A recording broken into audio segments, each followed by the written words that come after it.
À Rome, les fêtes de Pâques ont débuté hier avec le traditionnel chemin de croix, une cérémonie à laquelle le pape François devait participer jusqu'à ce qu'il annule à la toute dernière minute.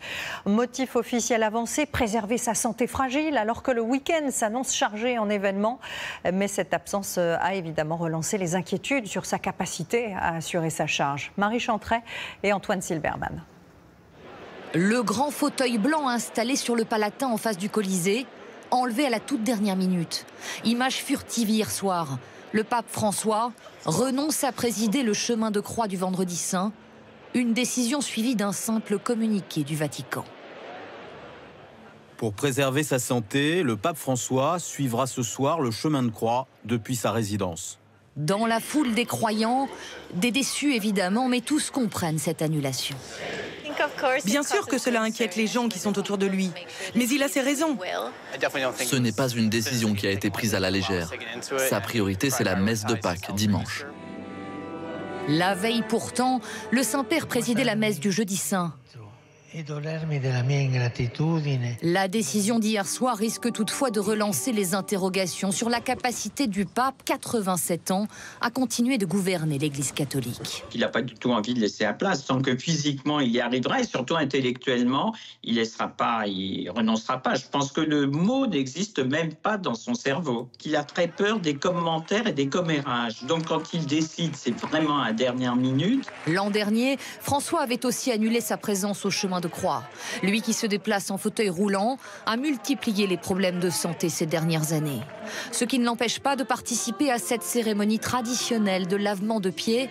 C'était ce jeudi. Dans une autobiographie publiée récemment, il redit ne pas avoir de raison sérieuse de renoncer à sa charge. Une hypothèse lointaine qui se justifierait seulement en cas de grave empêchement physique. Et ces fêtes de Pâques, elles sont le moment fort de l'année pour les chrétiens et les catholiques.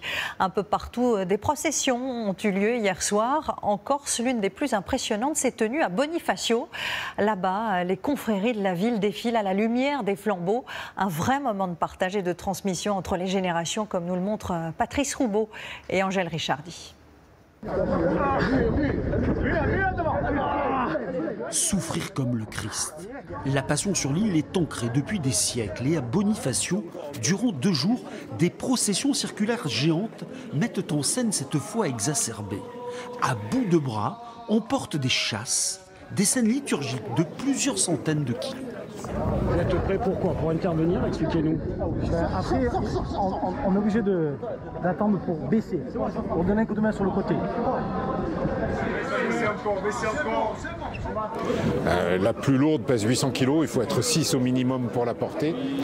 Et j'aime bien comparer ça au miracle de la foi chrétienne où à plusieurs on arrive à faire quelque chose qui est soi-disant impossible tout seul en fait.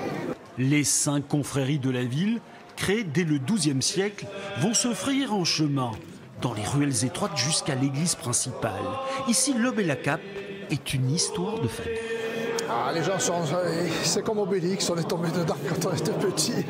Les enfants ils viennent de plus en plus nombreux et c'est magnifique. C'est un petit peu inexplicable. C'est ce qui se transmet de génération en génération à Bonifacio, que les plus anciens transmettent aux plus jeunes et ça a toujours été comme ça au final. Et c'est comme ça qu'on apprend. Donc heureusement qu'ils sont à nos anciens.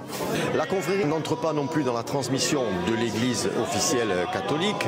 Donc c'est une auto-organisation à Bonifacio. Les confrères un jour se sont dit on va faire école, on se réunit et puis on va transmettre. Et c'est ce qui s'est passé. Après les sacrements, au rythme lent des chants, les processions circulaires vont avancer dans le vent, n'oubliant aucune ruelle. Cette déambulation nocturne va durer plus de 3 heures, sous le regard parfois médusé des visiteurs. La vitalité de ces confréries, c'est étonnant, on ignorait ça et c'est vraiment une belle découverte, tant chez les petits-enfants que chez les personnes plus âgées. Savant mélange entre tradition et ferveur, les cérémonies vont se succéder sur l'île jusqu'à lundi.